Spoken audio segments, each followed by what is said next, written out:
तेलंगाना में आरटीसी मुलाजमीन की हड़ताल पर हाईकोर्ट में समाअत आज फिर मुलतवी कर दी गई। इस मामले पर कल समाअत होनी है।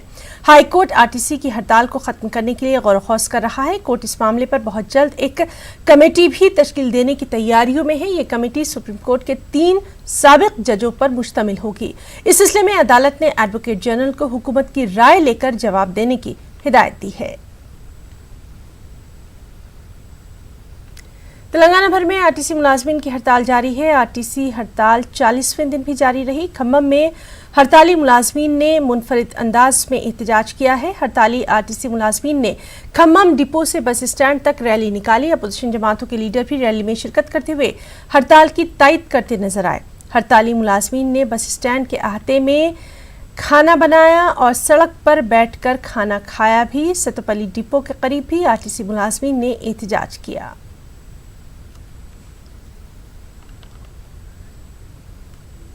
आरटीसी मुलाजमीन की हड़ताल के बाद आरटीसी बसों के हादसात में लगातार इजाफा हो रहा है। दिलसुख नगर बस डिपो से वाबस्ता आरजी आरटीसी बस ड्राइवर ने आज सुबह 10 बजे मूसाराम चौराहे के करीब एक बाइक सवार को टक्कर दे दी। इस हादसे में बाइक सवार की मौके पर ही मौत हो गई। बाइक सवार की हेलमेट तक टूट गई। मलकपेट पुलिस ने मामला दर्ज कर लिया है। हादसे के बाद इलाके में कुछ देर के लिए ट्रैफिक जाम देखा गया।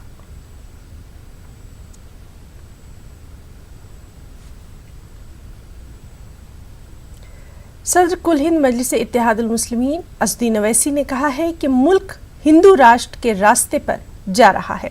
उन्होंने कहा कि अगर मुल्क किसी एक मजहब का होगा तो अक्सरियती तबके के लिए ये ठीक नहीं रहेगा। 60% लोगों को समझना चाहिए कि मुल्क को किस तरफ ले जाना है। असदुद्दीन अवैसी ने यह भी कहा कि उन्हें मुल्क की 60% आबादी जो कि 40 साल से कम उम्र की है उसकी ज्यादा फिक्र है। मुसलमानों को दूसरे दर्जे का शहरी बनाने की साजिश का भी उन्होंने इल्जाम लगाया और यहाँ पर उन्होंने तमाम सेकुलर पार्टियों की खामोशी पर भी अपनी हैरत का इजहार किया। असदुद्दीन अवैसी ने कहा कि अयोध्या केस के फैसले के बाद कई चेहरे बेनकाब हुए हैं। इस देश के उन लोगों को मैं अपील कर रहा हूँ हाथ जोड़कर कि अगर आपको भारत से मोहब्बत है तो समझिए हमारी बात को। ये देश हिंदू राष्ट्र के रास्ते पर जा रहा है। अगर ये देश किसी एक मज़हब का हो जाएगा तो मेजॉरिटी कम्युनिटी के लिए ठीक नहीं है। ये मैं बार बार इस बात को दोहरा रहा हूँ। समझिए इस बात को। और आपको ये क्योंकि इस देश के 60% लोगों को समझना है क्योंकि मुस्तकबिल आपका है। इस देश की 60% आबादी 40 साल से कम उम्र के लोगों पर मुश्तमिल है। आपको सोचना है कि आप देश को किस रास्ते पर लेकर जाएंगे। छोड़िए असदुद्दीन ओवैसी गद्दार है, देशद्रोही है, गंदा है, सब सही है। मुझे उसकी फ़िक्र नहीं है। मुझे फ़िक्र आपके मुस्तकबिल की है। मेरा क्या है, आज हूँ कल नहीं रहूँगा, चला जाऊँगा मैं। मगर आप देखो किस रास्ते पर आप इसको लेकर जा रहे हैं। किस तरीके से आप कोशिशें की जा रही हैं कि हिंदुस्तान के मुसलमानों को सेकंड क्लास सिटीज़न बनाया जाए। देखते जाइए आप। पॉलिटिकल डिसएम्पावरमेंट हो रहा है, इसका कोई इनकार नहीं कर सकता। आप एनआरसी लाएंगे, सिटीजन अमेंडमेंट बिल लेकर आएंगे, क्या पैगाम दे रहे हैं। और अफसोस मुझे इस बात का है कि जितने सेकुलर पार्टियां हैं इनकी ज़बानें बंद हैं। Congress, NCP, BSP, Samajwadi party, TMC, RJD, Telugu Desam, सब खामोश क्यों भाई? खामोश क्यों बैठे हैं आप? हमारे हिंदू भाई जो आज भी इस मुल्क में है, बड़ी तादाद में सेकुलर जहन रखते हैं, वो लोग समझ रहे हैं इस बात को। बीजेपी के चाहने वाले, आरएसएस के चाहने वाले मुझे तनकीद करेंगे, मगर इस जजमेंट के बाद बड़ी तादाद में बड़े बड़े लोग एक्सपोज हो चुके हैं। उनके चेहरे बेनकाब हो चुके हैं। और मुझे यकीन है हिंदुस्तान की उस जनता पर जो हिंदुस्तान के प्लुरलिज्म को की खूबसूरती को मानती है, वो खुद आज सोच रहे हैं कि हाँ, ये आज हमको दिख रहा है। वहीं एमआईएम सदर असदुद्दीन अवैसी पर इंदौर की एक अदालत में मुख्तलिफ ग्रुप के दरमियान नफरत को फ़रोग़ देने के इल्ज़ाम में शिकायत दर्ज करवाई गई है। इस मामले पर असदुद्दीन अवैसी ने कहा कि हम आइन के दायरे में रहकर ही बोलते रहेंगे, हमारी ज़बान को कोई नहीं रोक सकता। उन्होंने कहा कि वो किसी को खुश करने के लिए नहीं बोलते। उन्होंने कहा कि वो जेएस वर्मा के रिमार्क को कोट किया था, इसमें गलत क्या है? सुप्रीम कोर्ट के फैसले का वो एहतराम करते हैं। मेरी चमड़ी बहुत मोटी हो चुकी है। मैं तो ये कह रहा हूं कि अगर आपका बस चले तो जान ले लीजिए हमारी, मगर आप हमारी ज़बान को नहीं रोक सकते। जब तक हम संविधान के दायरे में बोलते रहेंगे और बोलते आए हैं तो उसमें गलती क्या है? मैं किसी को खुश करने के लिए तो नहीं बोल सकता ना। I am willing to die for my cause, I am ready to die for my cause, what is there? Who can, what I stated was what the great J.S. Verma had said, Supreme Court is supreme but not infallible. What is wrong in that? Have I not told you that yes, we respect the Constitution, we'll abide by the Constitution, our whole fight is for Constitution or constitutional rights? And if these Johnnies think otherwise, let them do it, what can I say?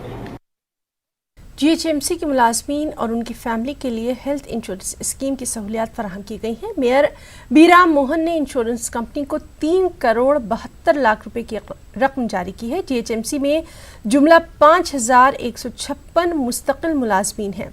United India insurance को health insurance की ये जिम्मेदारी सौंपी गई है।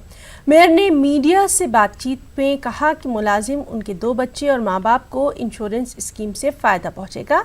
Health insurance scheme की सहूलत 1 नवंबर से फराहम की गई है।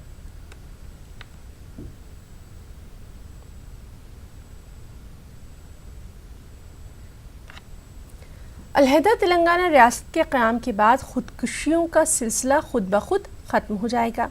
रियासत की तकसीम से पहले केसीआर ने ये बात कही थी, लेकिन अब हालात बिल्कुल बदलते नजर आ रहे हैं।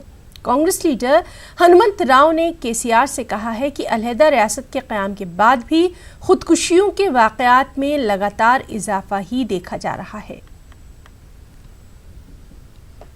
వచ్చిన తర్వాత గతంలో తెలంగాణ నుంచి తెలంగాణ రావాలని కోరికతో ఎంతో మంది ఆత్మహత్య చేసుకున్నారు। ఎక్కడ అన్యాయం జరిగినా ఇవాళ కేసీఆర్ చేసిన తప్పుడు విధానాల వల్లనే ఈనాడు రైతులు ఆత్మహత్య చేసుకుంటున్నారు। ఈనాడు ఆయన చేసినటువంటి ఏదైతే పానీలల్లో చేంజ్ చేయడం, మొటేషన్ చేయడం, ఇవన్నీ కూడా కేవలం రైతులను ఇబ్బంది పెట్టే పరిస్థితి ఉంది। అందుగురించే ఈనాడు పట్టా పుస్తకాలు కూడా ఇవ్వకుండా ఎవరైతే అధికారులు చేస్తున్నారో ముఖ్యమంత్రి గారు కూడా ఆలోచన చేయాలి। రైతు బంధు అని నువ్వే పెట్టినావు, ఇవాళ రైతు బంధు వాళ్ళకి అందుతలేదు। ఎవడో నడిమిట్లున్నాడు మీడియేటరో, లేకుంటే పానీల పేర్లు చేంజ్ చేసుకోవడానికి దొరుకుతున్నది। రైతుల పక్షాన कांग्रेस पार्टी उठती। अदे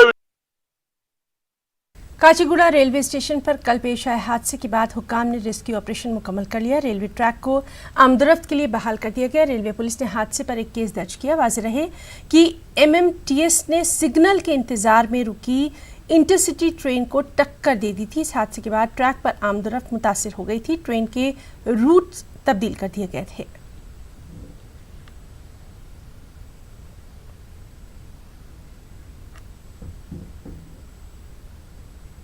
एक और अहम खबर, मौलाना आज़ाद नेशनल उर्दू यूनिवर्सिटी यानी मानू में आज़ाद डे के मौके पर तलबा के 2 ग्रुप में झड़प देखी गई है। दोनों ग्रुप्स में पथराव तक हुआ है। इस वाक़े में एक तालिब इल्म जख्मी बताया जा रहा है। इत्तलात के मुताबिक पॉलिटेक्निक के तलबा रंग तरंग प्रोग्राम के दौरान डांस कर रहे थे। प्रोग्राम के वॉलंटियर और बीए के तालिब इल्म ने इस पर एतराज़ जताया और इसी मामले को लेकर 2 ग्रुप्स आपस में भिड़ गए। ये वाक़या कल रात पेश आया। और चलिए मजीद अपडेट के लिए हमारे साथ मौजूद हैं फ़ोन पर प्रोफेसर अबुल कलाम जो कि चीफ प्रॉक्टर हैं मानू के, साथ ही साथ उमर फारूक जो कि प्रेसिडेंट हैं स्टूडेंट्स यूनियन मानू के। सबसे पहले उमर फारूक, आपसे जानना चाहेंगे क्या कुछ है ये पूरा मामला, यहाँ तक बात कैसे पहुंची? शुक्रिया मुझे मेरे ख्यालात को इजहार करने का आपने मौका दिया। देखिए ये एक बहुत ज़्यादा माइनर इशू है, बहुत छोटा इशू है। आपस में झड़प हुई है, जो कि स्टूडेंट्स होते हैं आपस में कभी एतराज़ जताते हैं तो उनके ईगो को हट होता है, तो उसके ज़रिए से जो है ये पूरा मामला हुआ।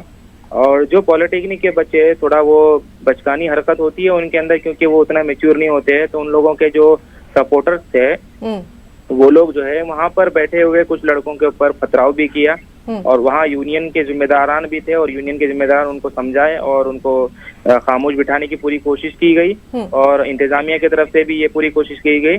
और कहीं ना कहीं इंतजामिया का इसके अंदर बहुत बड़ा वीक पॉइंट निकल के आ रहा है कि सिक्योरिटी वहाँ पर तो दी जानी थी प्रोग्राम के टाइम पे, वो नहीं दी गई और इस तरीके से इंसिडेंट हर वक्त होते रहते हैं। मानू के अंदर कभी भी प्रोग्राम हुआ तो इस तरीके से इंसिडेंट होते हैं, तो इसको नजर में रख के सिक्योरिटी ये जी, तो सिक्योरिटी नहीं दी गई है उमर फारूक, इसीलिए हमने आपसे पहले पूछा क्योंकि हमारे साथ प्रोफेसर अबुल कलाम भी मौजूद हैं। अबुल कलाम साहब, आपसे जानना चाहेंगे, कहा यह जा रहा है कि कहीं ना कहीं कुछ चूक हुई है, आपका भी नजरिया जानना चाहेंगे। अस्सलाम वालेकुम। उमर फारूक साहब जो हमारी यूनियन के सदर हैं, उन्होंने वजह फरमाया है, लेकिन आखिरी जो हिस्सा उनके बयान का है उससे इत्तफाक करना मुश्किल इसलिए है कि यूनिवर्सिटी की जो सिक्योरिटी होती है वो उस तरह की सिक्योरिटी नहीं होती जिस सिक्योरिटी की आप बाहर कैंपस से बात करते हैं। जी, हमने मीटिंग की थी कल मॉर्निंग में, मीटिंग करके बाकायदा इंडोर आउटडोर स्टेडियम में और क्या नाम है इंडोर ओपन एयर थिएटर में, और यहाँ तक कि जबकि डीडी ऑडिटोरियम में उसका इंतजाम हमने किया था। हमारी पूरी प्रोक्टोरियल टीम वहाँ मौजूद थी, सिक्योरिटी स्टाफ थे वहाँ पर सारे। लेकिन अगर जबकि 1000-1500 लड़के थोड़ा सा बदमज़गी पे उतर आते हैं तो ऐसी सूरत में सिक्योरिटी स्टाफ के पास कोई ऐसी चीज नहीं होती कि उससे बच्चे जबकि खौफ हों। तो ये सिक्योरिटी स्टाफ जबकि छोटी छोटी चीजों के लिए होते हैं, लेकिन जो थोड़ी सी बदमज़गी पैदा हुई है वो जाहिर सी बात है इसलिए हुई है कि शुरू में जबकि पॉलिटेक्निक के बच्चे और कुछ वॉलंटियर्स के बीच में तू में थोड़ी सी हुई और हर जगह जबकि ऐसी बातें हो जाया करती हैं, लेकिन वो प्रोग्राम खत्म हो गया बहुत खूबी।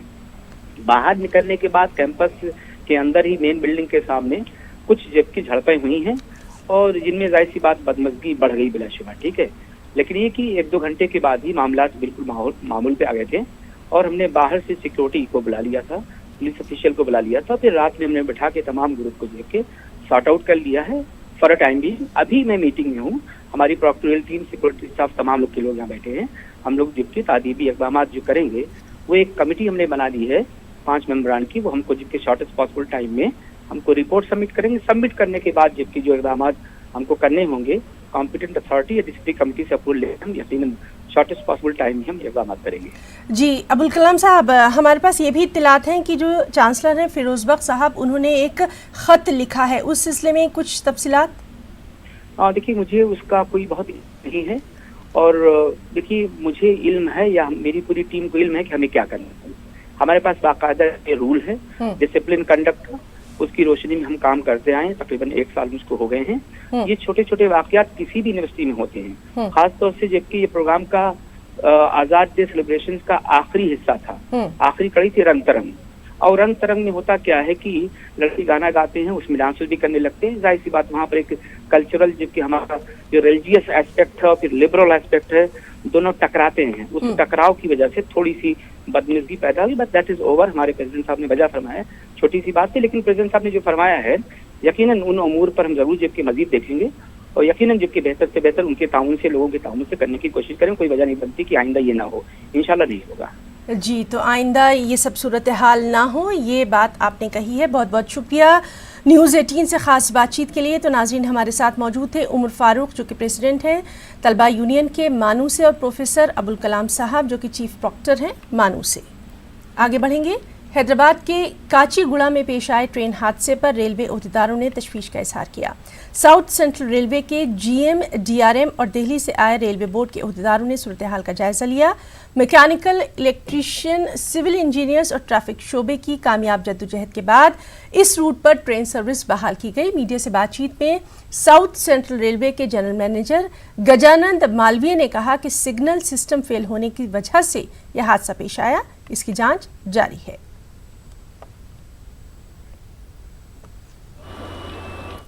काचीगुड़ा ट्रेन हादसे में शदीद जख्मी लोको पायलट चंद्रशेखर की हालत नाजुक है। हादसे के बाद लोको पायलट चंद्रशेखर को 8 घंटों की लंबी जद्दोजहद के बाद बाहर निकाला जा सका था। इसके बाद उन्हें केयर हॉस्पिटल में शरीक करवाया गया। केयर हॉस्पिटल के डॉक्टर्स ने जानकारी दी कि फिलवक्त लोको पायलट चंद्रशेखर को वेंटिलेटर पर रखा गया है।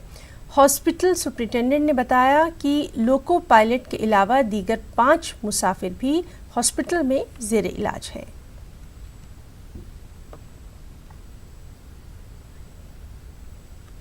तेलंगाना के जिला रूरल वरंगल के कोंडापुर देहात में 2 किसान बिजली के तारों को इत्तेफाकी तौर पर छू जाने से हलाक हो गए। हादसा आज सुबह के अवलीन सातों में पेश आया। बताया जाता है कि सोम अय्या और सुधाकर अपने खेत में जा रहे थे कि रास्ते में एक खेत में फसल को जंगली जानवरों से बचाने के लिए लगाए गए बिजली के तारों की जद में आ गए। मौके पर ही उनकी मौत हो गई। 2 किसानों की मौत से गांव में गम का माहौल है। पुलिस ने मौके पर पहुंचकर लाशों को पोस्टमार्टम के लिए अस्पताल मुंतकिल कर लिया है। मामले की जांच जारी है।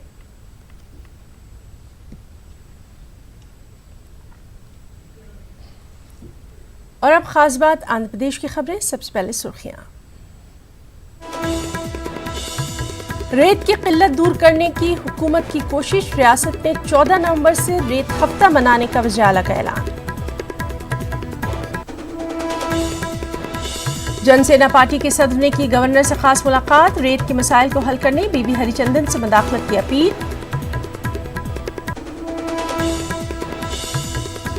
रेत माफिया में वाईएसआरसीपी के लीडर मुलविस। तेलुगु देशम पार्टी ने जारी की चार्जशीट। कार्रवाई करने की हुकूमत से की गई मांग। और एपी में भी गुरु नानक जयंती की धूम। विशाखापट्टनम गुरुद्वारे के नायब वज़ीर-ए-आला अमजद बादशाह ने किया दौरा। अवाम को दी मुबारकबाद।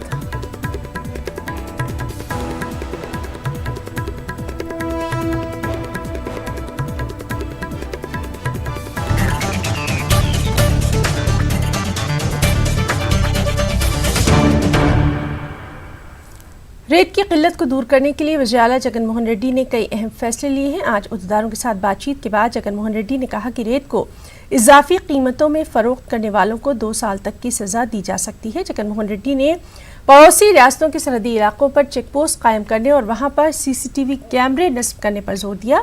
वज़ीर-ए-आला ने 14 नवंबर से रियासत में रेत का हफ्ता मनाने का भी ऐलान किया है।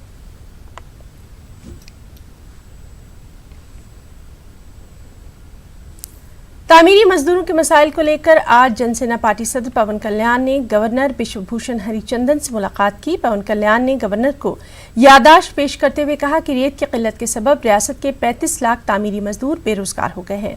हुकूमत को तवज्जो दहानी के बाद भी मसाइल जो कि तो बरकरार है। पवन कल्याण ने कहा कि रियासत की जगनमोहन हुकूमत रेत की किल्लत के मसाइल को हल करने के लिए संजीदा नजर नहीं आ रही। पवन कल्याण ने मसाइल के हल के लिए गवर्नर से भी मुदाखलत की अपील की है।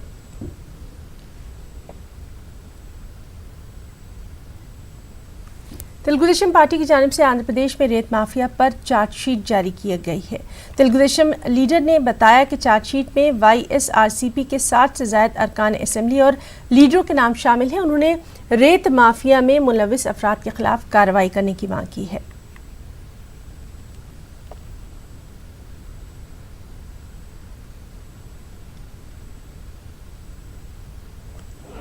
पिछले 6 महीने से आंध्र प्रदेश में जो सैंड माफिया चल रहा है उसके ऊपर आज तेलुगु देशम पार्टी ने एक चार्जशीट रिलीज़ किया है। आंध्र प्रदेश के 13 ज़िलों में कम से कम 60 से ऊपर वाईसीपी एमएलएज, एमपीज और वाईसीपी लीडर्स जो सैंड माफिया में इन्वॉल्व्ड है उनके नाम पूरे हम इस चार्जशीट में दखल करके रिलीज़ किए हैं। इसके ऊपर आज Jaganmohan Reddy, chief minister Jaganmohan Reddy AP state के लोगों को जवाब देने का है। जो चार्जशीट हमने निकाला है उन लोगों के ऊपर आप कौन सा कार्रवाई करने वाला है, कौन सा केसेस फाइल करने वाला है, इसके ऊपर जगनमोहन रेड्डी जवाब देने के लिए हम डिमांड कर रहे हैं। आज ये चार्जशीट हम हर एक ज़िले में जो लोगों के बीच में पहुंचाएंगे और जो भी लोग इसमें इन्वॉल्व है, सैंड माफिया में इन्वॉल्व है, उन सब लोगों के ऊपर केसेस फाइल करने तक हमारा ये जो कार्यक्रम है वो जारी रहेगा। Most in this 3-4 months, nearly hundreds of construction labor have committed suicides. Thereby, the total labor community is on the road. They are dying with hunger. They are starving with hunger. Their children are on the roads. Their children, their families are on the roads. So we demand YSRCP and Mr. Jagannath Reddy to announce or to publicly tell who is controlling the mafia, and if their party ministers and their party MLAs are controlling this mafia, he has to punish them and make this sand a free policy and free system.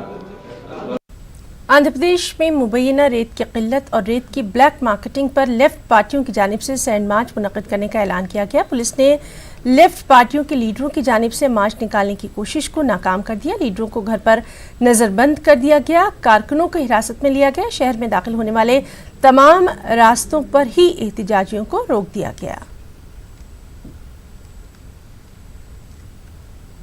और वहीं करनूल में building construction workers association की तरफ से कदीम bus stand के करीब रास्ता रोको एहतजाज मुनज़्ज़म किया गया। एहतजाजियों ने हुकूमत के खिलाफ नारेबाजी की, रेत की कीमतों में कमी करने और रेत की किल्लत को दूर करते हुए मजदूरों के मसाइल को हल करने का मुतालबा किया गया। CPM लीडर मोहम्मद गौस देसाई ने इल्ज़ाम लगाया कि जगन मोहन रेड्डी हुकूमत इक़्तिदार पर आने के बाद रेत की कीमतों में ये इजाफा देखा गया है।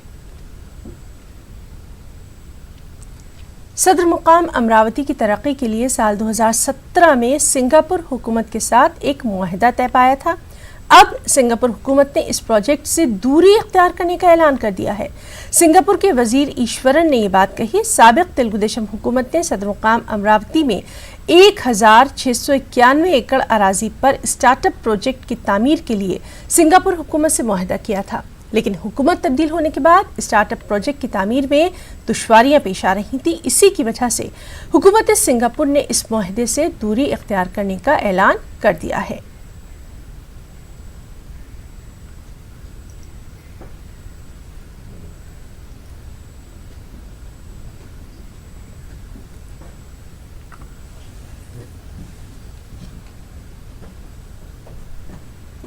विजयवाड़ा में रियासती रीजन कमिश्नर दफ्तर में इजलास का इनेकाद किया गया। 110वीं एडवाइजरी इजलास में डिप्टी चीफ मिनिस्टर के अलावा रीजन महकमे के सेक्रेटरी और दीगर ने शिरकत की। इस दौरान ST कमीशन के क़याम, रीजन इलाकों में नए देहातों की तामीर के अलावा रीजनों की फलाह व बहबूद, जंगलात का तहफ़्फ़ुज़, रीजनों के मसाइल पर तबादला ख्याल किया गया। आंध्र प्रदेश के नायब वज़ीर आला अमजद बाशा ने विशाखापट्टनम का दौरा किया है। उन्होंने गुरु नानक जयंती के मौके पर गुरुद्वारे में मत्था टेका, आवाम को गुरु नानक जयंती की मुबारकबाद दी।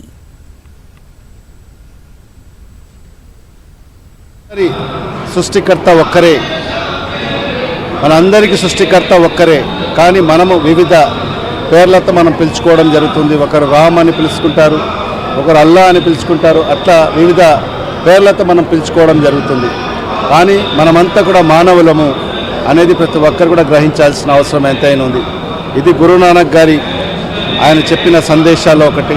మరి ప్రపంచ పటాల్లో అతిపెద్ద స్థానానికి మనం అధిష్ఠించాలంటే ఖచ్చితంగా మనమందరం కూడా ఒక సోదర భావం, మనమందరం ఒక్కటే అనే మెసేజ్ ఈ ప్రపంచ లోకాల్లో ఉన్న ప్రతి ఒక్కరికి అందించాల్సిన అవసరం ఎంతైనా ఉంది. మరి దాంట్లో భాగంగానే ఇవాళ నేను ఈ గురునానక్ గారి జయంతి ఉత్సవాల్లో కూడా నేను పాల్పంచుకోవడము. మరి करनूल में all India ideal teachers association Andhra Pradesh unit की जानिब से इजलास का इनेकाद किया गया। इस प्रोग्राम में रुकन असेंबली करनूल हफीज़ खान और DSP करनूल समेत दीगर अहम शख्सियात ने शिरकत की। इस मौके पर उर्दू ज़बान की तरक्की में अहम किरदार अदा करने वाले लोगों को तहनीत भी पेश की गई।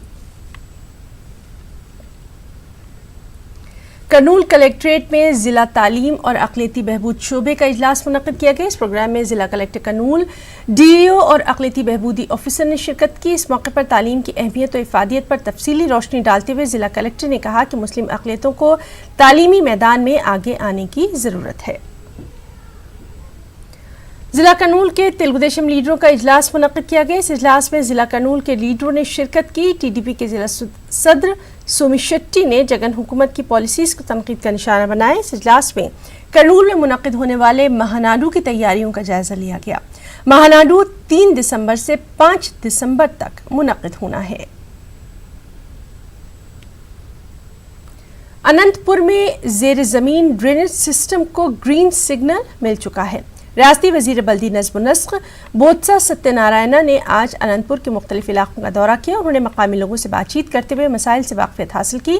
मकामी लोगों ने कहा कि गंदे पानी की निकासी न होने के सबब अवाम मुख्तलिफ बीमारियों का शिकार हो रहे हैं। रियासती वज़ीर ने ड्रेनेज सिस्टम पर जल्द से जल्द DPR तैयार करने पर भी जोर दिया। कौमी शाहराहों पर हो रहे हादसात को रोकने के लिए खुसूसी मंसूबा तैयार किया जा रहा है। आंध्र प्रदेश के डीजीपी गौतम सावंग ने पुलिस के अलावा मुख्तलिफ महकमों के आला ओहदेदारों के साथ जायजा इजलास मुनक्किद किया। इस दौरान डीजीपी ने कहा कि कौमी शाहराहों पर पेट्रोलिंग गाड़ियों और एम्बुलेंस को जीपीएस सिस्टम नस्ब किया जाए, सीसीटीवी कैमरों को कमांड कंट्रोल से जोड़ा जाए। उन्होंने कहा कि रियासत में जुमला 4,422 किलोमीटर कौमी शाहराह जबकि 7,255 रियासती शाहराहें हैं। रियासत भर में जुमला 14,000 सीसीटीवी कैमरे नस्ब किए गए हैं। तो खबरों में फिलहाल इतना ही। मजीद ताज़ा और अपडेट खबरों के लिए आप लॉगिन कर सकते हैं news18urdu.com पर। आदाब।